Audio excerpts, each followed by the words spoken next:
Tô aqui para falar um pouco sobre Terra em Transe. É um filme icônico da história do cinema brasileiro, né? Não só da obra de Glauber Rocha, mas do cinema brasileiro de uma forma geral. É um filme que faz parte de uma veia muito politizada do Glauber.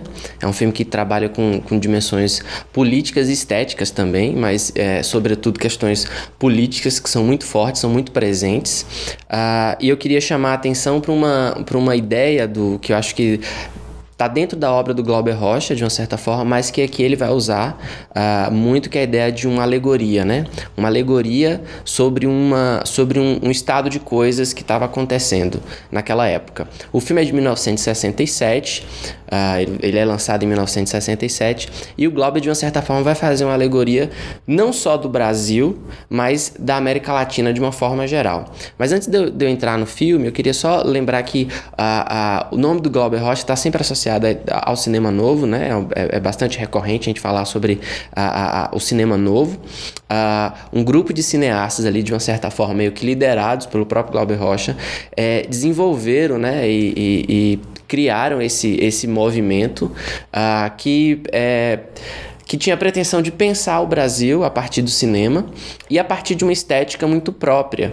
O próprio Glauber Rocha criou a ideia de uma estética da fome, que era a possibilidade de você fazer cinema num país subdesenvolvido, quer dizer, que não tinha um aparato tecnológico tão avançado, mas ele acreditava, e esses cineastas acreditavam, que mesmo assim era possível fazer um cinema que pensasse e refletisse as coisas do país e que transformasse essa estética, de uma certa forma precária, numa linguagem própria, né? Numa linguagem que fosse uma marca muito particular desse cinema.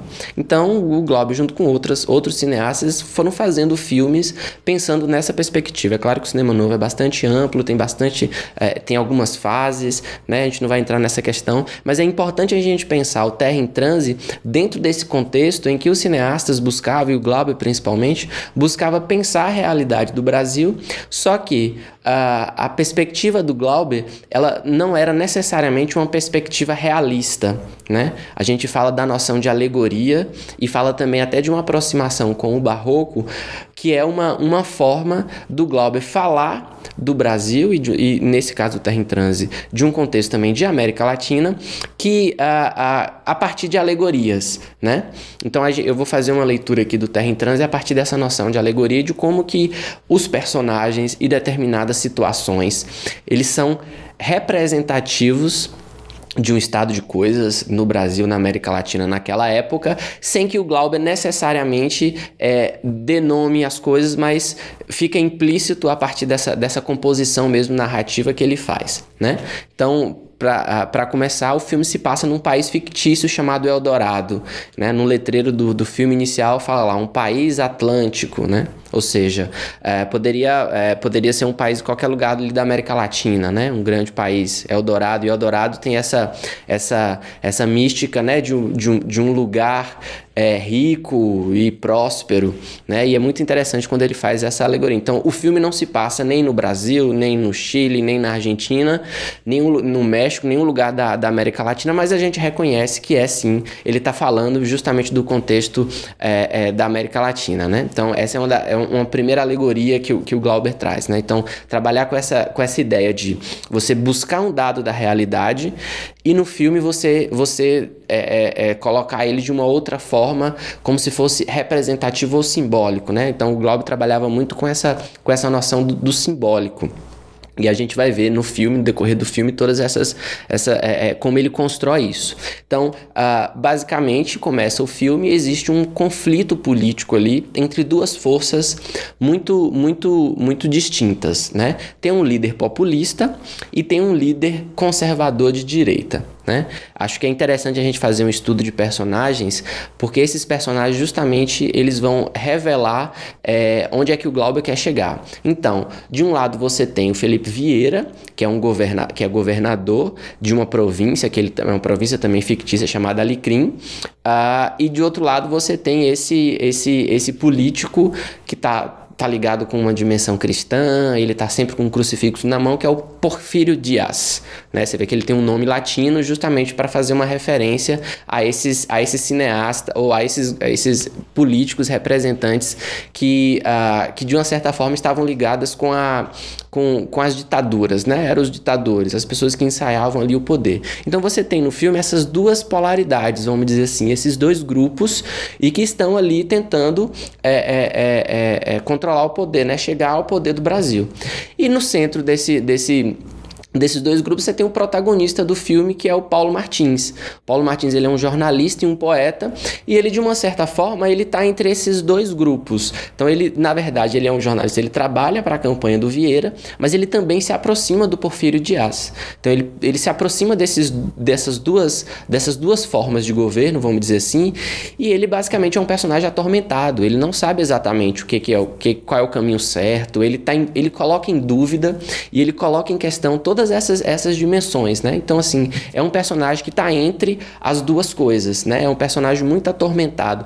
E engraçado porque, como ele é um poeta, as falas dele no filme são como se ele estivesse declamando poesias. E as poesias dele têm sempre um tom pessimista, porque ele realmente não sabe o que está acontecendo. Uma hora ele tá muito mais atrelado aos pensamentos de Vieira, do populismo, em outro momento ele está mais atrelado, ele se aproxima desse pensamento do Dias, mas ele de uma certa forma vai entrar em conflito com os dois, ele inclusive briga com os dois, né? Ele meio que rompe com os dois, porque parece que não é possível nenhuma dessas coisas. Então o Glauber, de uma certa forma, ele acaba fazendo uma crítica a essas formas de governo, tanto o populismo, que se aproveita do povo de forma exploratória, né? O Vieira chega a dizer que os fazendeiros ajudaram ele, então ele não pode necessariamente ajudar o povo, mas ele está ali aproveitando, né, a força e a mobilização popular mesmo. E por outro lado, o Porfírio Dias, o Porfírio Dias tem uma representação muito incrível no filme, é o Paulo Altran que faz. Ele tem um gestual muito excêntrico, uma coisa assim quase louca, assim, pirada. Ele fala para a tela com uma força assim expressiva, ou seja, ele remete muito a essa dureza dos governos de direita que, de uma certa forma, implantaram ditaduras na América Latina, né? A gente sabe de vários, inclusive no Brasil, de vários outros casos de ditadura que justamente quebraram o domínio dos governos populistas, né? Então o Paulo é esse personagem atormentado. Ele é um personagem atormentado porque ele não sabe exatamente qual é o caminho seguir, qual domínio é mais importante para aquele país, né? E aí tem uma personagem também que é a Sara, que é de uma certa forma é a companheira dele e também trabalha na campanha do Vieira. Eles têm embates muito fortes. E tem uma frase icônica do filme, né, que ela fala: a política e a poesia são demais para um homem só.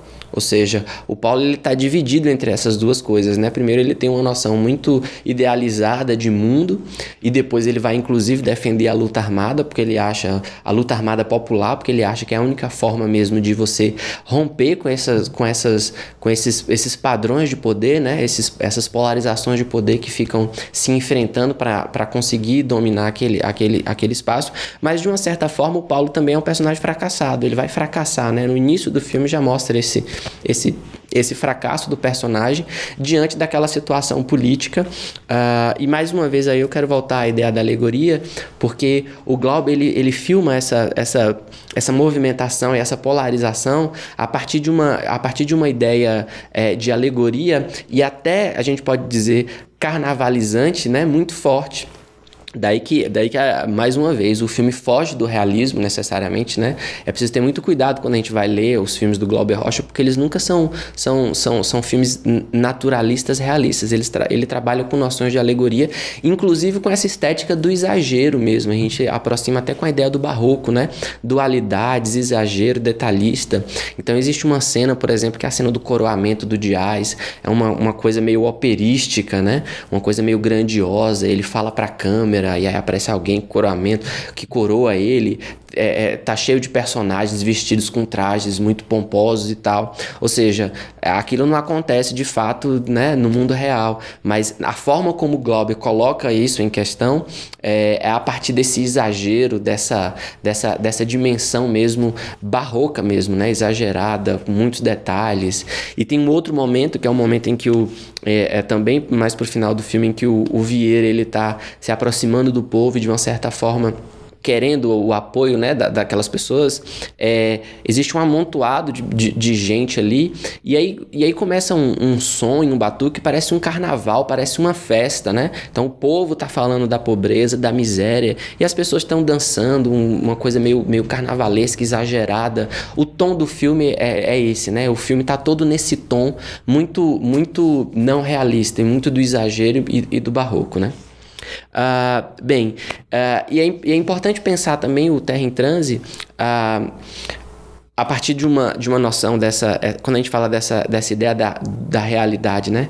O filme, ele não é um filme realista, mas ele está usando dados da realidade. O Glauber está falando do Brasil, que sofreu um golpe de Estado. O Glauber está falando dos governos populistas da América Latina, que foram muito comuns, que também passaram que foram derrotados, né, e quem assumiu foram os governos de direita, conservadores e ligados ao militarismo, né, muito grande. E é interessante a gente pensar que o Terra em Transe, o ano passado, completou 50 anos de lançamento, né? São 50 anos que o filme foi feito. E é interessante a gente pensar o Terra em Transe hoje, porque essa mesma ideia de polarização política, e aí a gente pensa na atualidade do filme, né? É muito forte a gente pensar esse contexto político conturbado, polarizado que a gente vive hoje, e que parece muito próximo do que o Glauber produziu e do que ele construiu como alegoria de um país, né? É uma alegoria de um país em convulsão. O país está a gente não sabe o que vai acontecer, né? Todos esses movimentos políticos, toda essa crise política, uma crise moral que assola o país, de uma certa forma, parece que foi antevista pelo Glauber e pelo filme naquela época.